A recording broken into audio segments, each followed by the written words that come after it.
નમસ્કાર મિત્રો, option trader Gujarati new learning વિડીયોમાં આપ સૌ મિત્રોનું હાર્દિક સ્વાગત છે. સૌથી પહેલાં અગત્યનું ડિસ્ક્લેમર કે આ વિડીયો માત્ર એજ્યુકેશન પર્પઝથી છે. આની અંદર કોઈ પણ જાતની કોલ ટિપ્સ આપવામાં આવતી નથી. ઓપ્શન ટ્રેડિંગ એ રિસ્કી છે અને છતાં પણ જો કરવું હોય તો તમારા ફાઇનાન્શિયલ એડવાઇઝરની સલાહ લઈ અને પછી જ કરવું, જેથી કરી તમારા રિસ્કને મેનેજ કરી શકો. હવે સૌથી પહેલાં જોઈ લઈએ ગઈકાલનું રિવિઝન કે આપણે શું ચર્ચા કરી હતી અને માર્કેટની અંદર શું જોવા મળ્યું. આજે થોડી તબિયત વીક છે એટલે અવાજમાં એડજસ્ટ કરજો. સમજી લઈએ. હંમેશા ઘણી વખત એનાલિસિસ વિડીયોની અંદર આ વસ્તુ મેં સમજાવી છે કે જ્યારે માર્કેટ ન્યૂઝ બેઝ ચાલતું હોય ત્યારે ન્યૂઝના ફ્લોની સાથે ક્યારેય જવું નહીં. બીજી વસ્તુ કે માર્કેટ, આ પણ મેં સમજાવેલું છે કે માર્કેટ વન વેની અંદર ક્યારેય રાઉન્ડ લેવલને બ્રેક કરે નહીં. બીજી વસ્તુ 200 પોઈન્ટનો સ્ટ્રોંગ ફોલ પછી માર્કેટ આ 2 કેન્ડલ ક્લોઝ કરી ત્યારે એને કન્ફર્મ કરી દીધું હતું ભાઈ. આના પછી તો ડાઉનમાં વિચારવું એ આપણી મૂર્ખામી છે. જોકે આ જગ્યા ઉપરથી મેં તમને ગઈકાલે એક સ્ટ્રોંગ લેવલ આપ્યું હતું કે ભાઈ અહીંયાથી 3x થઈ શકે કોલના પ્રીમિયમમાં. પોસિબિલિટી આપણી પાસે દરેક વસ્તુની હોવી જોઈએ કે કોલ બાજુ મૂવમેન્ટ આવશે તો એ અહીંથી આવી શકે અને પુટ બાજુ આવશે તો અહીંથી આવી શકે. એવો મનની અંદર ક્યારે વ્યૂ રાખીને જવાનું નહીં કે અહીંયાથી ડાઉન જ આવશે કે અહીંથી અપ જ જશે. બરાબર. આપણે ક્યુ પ્રીમિયમ ક્યાં મળે તો એમાં વેલ્યુએશન મળી શકે, જો આપણે ખબર હોય ને તો જ આ માર્કેટને તમે બેટ કરી શકો, બાકી પોસિબલ નથી. બરાબર. તો પરફેક્ટ આપણું 24,003નું લેવલ હતું, એક્ઝેક્ટ ત્યાંથી બાઉન્સ થયું. ઘણી વખત સમજાવ્યું છે ફર્સ્ટ આટલા મોટા ગેપ ડાઉન પછી જો કોઈ કેન્ડલ એના ઉપર ક્લોઝ થઈ જાય તો હા, એક વસ્તુ છે, રિટ્રેસમેન્ટ નથી આપ્યું. અહીંયા રિટ્રેસમેન્ટ આપ્યું નથી. બરાબર. રિટ્રેસમેન્ટ આપ્યો તો એક સારો ટ્રેડ મળી શકે જે લોકોએ અહીંથી પકડવા નથી પહોંચ્યા એના માટે. બાકી લોજિક મુજબ ગયું છે, જ્યાં જવું હતું ત્યાં સુધી જ ગયું છે. બરાબર. એની જગ્યા સુધી જ ગયું છે. સમજી લ્યો કોલના પ્રીમિયમમાં શું થયું છે. ત્યાર પછી આવતીકાલની એક્સપાયરી વિશે ચર્ચા કરી લઈ. એક્ઝેક્ટ લેવલ મેં તમને આ આપ્યું હતું. મારા એવા શબ્દો હતા કે જો મોર્નિંગમાં માર્કેટ 40ના લેવલને તોડે અને ફરી આની ઉપર ન નીકળી શકે તો આજે એક ભાઈનો મને રીલ અપલોડ કર્યા પછી એવો મેસેજ આવ્યો કે સાહેબ નીચે જ ઓપન થયું હતું તો થોડું વેલિડ ગણાયા. બરાબર. તો ભાઈ અલગથી તો ન કહેવાનું હોય કે નીચે જ ઓપન થાય, નીચે તોડે, ફરી ઉપર ન નીકળી શકે, આવું ન કહેવાનું હોય. બરાબર. ભગવાને મનુષ્ય એક જ એવું પ્રાણી આપ્યું છે કે જેને મગજ આપ્યો છે. બરાબર. તો એ મગજનો થોડો ઉપયોગ તો આપણે કરવો પડે. બરાબર. બીજી વસ્તુ, ઘણી વખત મેં સમજાવ્યું છે કે ભાઈ ઇન્વેસ્ટમેન્ટ એવી જગ્યાએ કરો કે જે એરિયા અનડેવલપ હોય અને ડેવલપ થવાની પોસિબિલિટી અહીંયાથી દેખાતી હોય. બરાબર. ડેવલપ થયેલા એરિયાની અંદર ક્યારે ઇન્વેસ્ટમેન્ટ કરાય નહીં, કેમ કે ત્યાં વધવાની પોસિબિલિટી બહુ રેર હોય. બરાબર. તો આ મેં તમને અનડેવલપ એરિયા આપ્યો હતો જ્યારે માર્કેટ ડેવલપમેન્ટ એરિયામાં હતું. બરાબર. તો એ આવ્યો અનડેવલપ એરિયામાં અને ત્યાંથી બાઉન્સ થઈને ડેવલપ એરિયા સુધી પહોંચી ગયું. બસ આટલું સમજી જાઓ તો માર્કેટ સમજાઈ જશે. બરાબર. ગોલ્ડન વર્ડ કીધા છે મેં કે એવી જગ્યાએ ઇન્વેસ્ટમેન્ટ કરો કે જ્યાંથી તમને કંઈક મળી શકે એવી પોસિબિલિટી હોય અને જાય તો બહુ રેર ઓફ રેર જાય, એનાથી વધારે જવા જોઈએ નહીં. તો ક્લીન વસ્તુ હતી કે 147 46 વાળું પ્રીમિયમ ક્યાં ઓપન થાય છે? 147 એ ક્લોઝ કરે છે અહીંયા ફર્સ્ટ 15 મિનિટ અને આ કેન્ડલ ક્લોઝ કરે છે 8 રૂપિયાની આજુબાજુ. બરાબર. તો આમાં તો એટેમ્પ બનતો જ નથી, તો અહીંયા શું લઈ જશે? આમાં તો એટેમ્પ બનતો જ નથી, તો આ કાંઈ લઈ જવાનું છે નહીં. તો એટેમ્પ અહીંથી જ બને. બરાબર. હવે તમે એમ કહો કે સાહેબ અહીંયા કન્ફર્મેશન કેન્ડલની રાહ જોવી છે, તો થોડોક મગજનો ઉપયોગ કરવો પડે ભાઈ. બાકી આ માર્કેટ અઘરું છે. બરાબર. થોડું કોમન સેન્સ હોવું જોઈએ, થોડું ક્રોસ કન્ફર્મેશન હોવું જોઈએ. હવે તમે અહીંયા ક્રોસ કર્યા પછી પણ તમને એક મોકો હતો અહીંયા.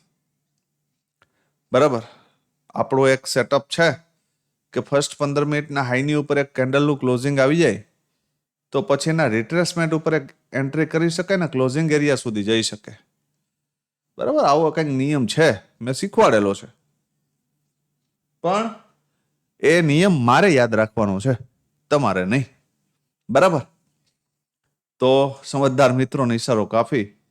એવું જરૂરી નથી કે 10 ટ્રેડમાંથી 8 ટ્રેડ કે 10 ટ્રેડ આ ટાર્ગેટ સુધી જશે, પણ 6 તો જશે ભાઈ, અને જાશે ત્યારે જેકપોટ દઈ જશે.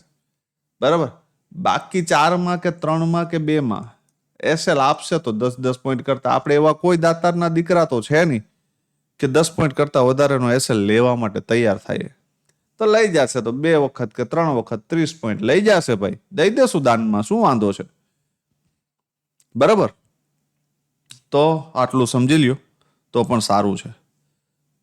મસ્ત મજાની મૂવમેન્ટ પહેલા 25ની આજુબાજુ અને અહીંયાથી પછી બ્લાસ્ટ થઈને 66ની આજુબાજુ ક્લોઝ થઈ. આની અંદર ક્યાંય ઓપોર્ચ્યુનિટી નહોતી, છેક અહીંયા સુધી 46 સુધી. અહીંયાથી પણ લીધું હોય તો આ પણ સિંગલ બોટમ ઉપર મેં ક્યારેય એન્ટ્રી કરવાનું સજેશન આપ્યું નથી. લેવલ ઉપર એન્ટ્રી કરવી હોય તો એક્ઝેક્ટ ઉપર લેવલ ઉપર કરવાની, કે આની નીચે 5-7 પોઈન્ટનો એસએલ રાખીને આપણે ટ્રાય કરશું. પણ આવડા ફોલ પછી ધારી લ્યો કે અહીંયા જ એક લેવલ છે ને અહીંયાથી ફોલ આવ્યો તો અહીંયા એન્ટ્રી કરવા ન બેસી જતા. બરાબર. સ્ટ્રોંગ ફોલ પછી મતલબ કે 2-3 ગણું પ્રીમિયમ ડાઉન થઈ ગયું છે અને એક્ઝેક્ટ કોઈ સ્ટ્રોંગ લેવલ મારું છે. બરાબર. તો એ લેવલ ઉપરથી 5-7 પોઈન્ટના એસએલથી તમે એક સ્કેલ્પિંગ ટ્રેડ કરી શકો, અથવા તો ત્યાંથી મોમેન્ટમ બ્રેક કરીને સીધું જતું રહે તો એક મોમેન્ટમનો લાભ લઈ શકો. બરાબર. તો આ એક ટ્રેડ સિવાય કંઈ હતું નહીં, અને મોર્નિંગમાં એક મસ્ત મજાનો ટ્રેડ હતો. બરાબર. અને અહીંયા એક સ્કેલ્પિંગ કરવું હોય તો કરી શકાતું હતું, પણ આવા ટ્રેડ હું સજેસ્ટ કરતો નથી. બરાબર. જોઈ લઈએ આવતીકાલે શું થઈ શકે.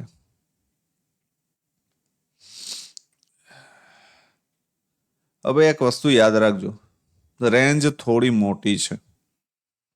24,252 અપસાઇડ માટે અને ડાઉન સાઇડ માટે 24,083. આની અંદર યા તો થોડું ગેપ અપ ઓપન થાય ને આ ક્લોઝિંગ બીટ કરે તો આપણે અહીંયા સુધી પ્લે કરી શકીએ. બરાબર. અને આની નીચે જાય તો 23,986. બરાબર. એના દર્શન થઈ શકે. અને એની નીચે 23,900 અને 23,829 આ ડાઉન સાઈડના લેવલ. પણ એના માટે આ એરિયામાંથી ક્યાંયથી ટ્રેપ થાય, આ ક્લોઝિંગ બીટ થાય, ફરી એનું રિટ્રેસમેન્ટ આવે તો પુલબેક સાથે આપણે જઈ શકીએ. આ એની પેટર્ન હોઈ શકે. બરાબર.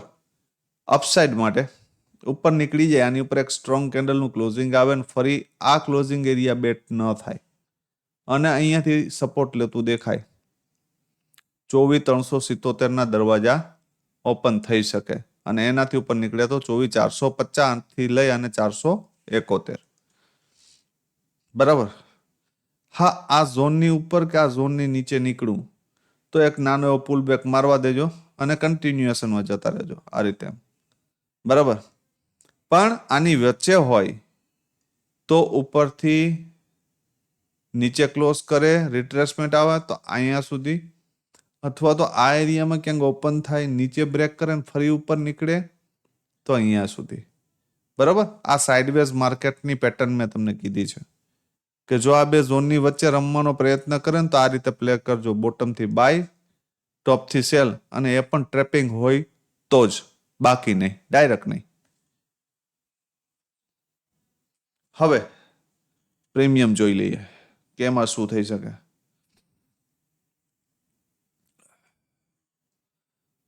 તબિયત થોડી વધારે ડાઉન છે, ગળું બરે છે, એટલે વધારે ચર્ચા નથી કરતા. પ્રીમિયમ સમજી લ્યો. જે સમજાવું છું એ ધ્યાનથી સમજજો. યા તો કોલનું પ્રીમિયમ છે 24,200નો કોલ અને 24,200નો પુટ. બરાબર. બે પ્રીમિયમ 70-72ની આજુબાજુ, આ 91 હાલે છે ને આ 72 હાલે છે. કોલનું પ્રીમિયમ 123ની ઉપર એક 15 મિનિટ સ્ટ્રોંગ ક્લોઝ કરી દે. બરાબર. અને ફરી એનો પુલબેક 91ની આજુબાજુ આવે તો આપણે 181 સુધી પ્લે કરશું. તો આ પ્રીમિયમ આમ તોડશે, અહીંયાથી ઉપર નહીં નીકળી શકે ને અહીંયાથી આમ નીચે આવશે. બરાબર, આટલું ક્લિયર. આ ફર્સ્ટ પોસિબિલિટી. સેકન્ડ પોસિબિલિટી કે જો મોર્નિંગમાં આ પ્રીમિયમ અહીંયા આવ્યું, ક્યાં 44ની આજુબાજુ, અહીંયા સપોર્ટ લેતું દેખાય, આ પ્રીમિયમ મોર્નિંગમાં અહીંયા જાય અથવા તો આ એરિયામાં જાય, અહીંયા ઓપન થઈને આ એરિયામાં જાય, અહીંયાથી રિજેક્શન મારે. બરાબર. તો અહીંયાથી આ એરિયા સુધી નીચે આવી શકે, અથવા તો ગેપ અપ જ ઓપન થઈ જાય આ પ્રીમિયમ, તો અહીંયાથી એક પોસિબિલિટી છે કે આ પુલબેક મારી શકે. બરાબર. ક્યાં સુધી? તો કે આ એરિયા સુધી. બરાબર. અથવા તો આ ઝોન સુધી. વધારે ઉપર ક્લોઝ થશે ને તો માત્ર આ ઝોન સુધી જ આવશે, પણ જો થોડું ઘણું જ ગેપ અપ થશે ને તો આ ઝોન સુધી આવી શકે. It's possible. રેડી? આટલું ક્લિયર. તો કહેવાનો મારો ભાવાર્થ છે કે યા તો આની ઉપર એક 15 મિનિટ ક્લોઝ કરે કોલનું પ્રીમિયમ, એનું રિટ્રેસમેન્ટ આવે તો અહીંથી કન્ટિન્યુએશન માટે જઈ શકીએ. સેકન્ડ પોસિબિલિટી કે અહીંથી આમ નીચે તોડે, ફરી 44ની ઉપર નીકળે અને એનું રિટ્રેસમેન્ટ આવે આ એરિયામાં, તો અહીંયાથી તમે કન્ટિન્યુએશન માટે પહેલો ટાર્ગેટ 91, બીજો 123. બરાબર. થર્ડ એન્ડ લાસ્ટ પોસિબિલિટી કે આ પ્રીમિયમ જો બ્લાસ્ટ થયેલું હશે અથવા તો હેવી ગેપ અપ થઈને સીધું જ જતું રહ્યું, તો એક વખત 16ને નીચે તોડે અને પછી ફરી પાછું અહીંયા રેન્જ બનાવે, રેન્જનું બ્રેકડાઉન કરે અને ફરી ઉપર નીકળે, પછી 8 રૂપિયા નીકળે, 10 રૂપિયા નીકળે, ક્યાંય પણ નીકળે, તો એટેમ્પ્ટ મારી શકાય. પણ પેલો ટાર્ગેટ કયો? 16. પણ અહીંયા રેન્જ બનાવીને ડાયરેક્ટ 16ની ઉપર ક્લોઝ કરે, ફરી એનું રિટ્રેસમેન્ટ આવે ને તો પેલો ટાર્ગેટ 44. ધ્યાનથી સમજો. 16ને નીચે તોડી નાખ્યું, અહીંયા રેન્જ બનાવી, રેન્જનું બ્રેકડાઉન કર્યું, ફરી આમ 16ની ઉપર નીકળું ને તો ફર્સ્ટ ટાર્ગેટ 44, સેકન્ડ 70 અને એનાથી ઉપર જાય તો 100. It's possible. બરાબર. પણ 2x ફંડ કે 3x થઈ જાય એટલે ડન ફોર ધ ડે કરી એકાદ લોટને કોસ્ટ ટુ કોસ્ટ હોલ્ડ કરીને છોડી મૂકવાનું એસએલ ટ્રેલિંગ સાથે. બરાબર. આ 3 પોસિબિલિટી કોલમાં છે. પુટ સમજી લ્યો. જો મોર્નિંગમાં આ ક્લોઝિંગ એરિયાની ઉપર એક 15 મિનિટ ક્લોઝ કરી જાય, સાથે સાથે આ ઝોનની ઉપર, આ ઝોનની ઉપર મતલબ આ હાઈ છે એની ઉપર, આ હાઈની ઉપર એક 15 મિનિટ ક્લોઝ કરી જાય અને ફરી એનું રિટ્રેસમેન્ટ 72ની આજુબાજુ આવે તો પહેલો ટાર્ગેટ 110. નાનું એવું સ્કેલ્પિંગ. આ એક ફર્સ્ટ પોસિબિલિટી.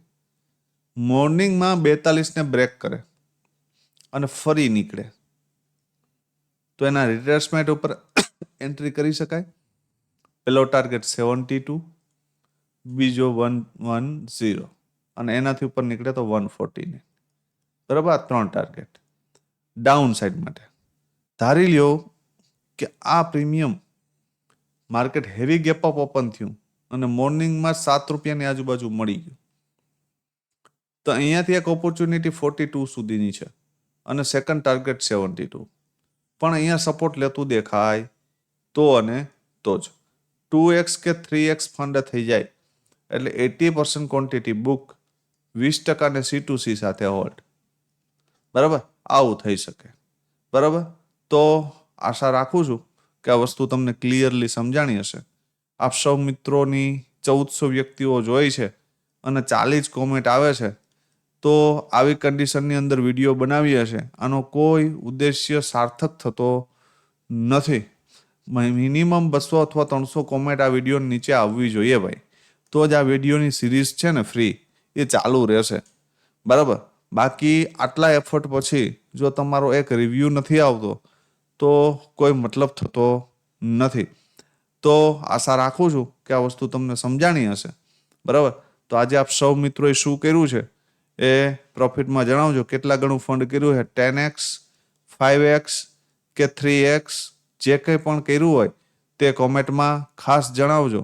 અને perfect dot to dot level movement મળી છે કે નહીં એ પણ જણાવજો, બરાબર. તો અમારો કોન્ફિડન્સ લેવલ થોડો હાઈ જશે કે ભાઈ આપ સૌ મિત્રોને પણ આ લેવલ ઉપર કામ કરવામાં સફળતા મળે છે, બરાબર. તો ફરી મળીએ નવા વિડીયોમાં. ત્યાં સુધી જય માતાજી, હર હર મહાદેવ.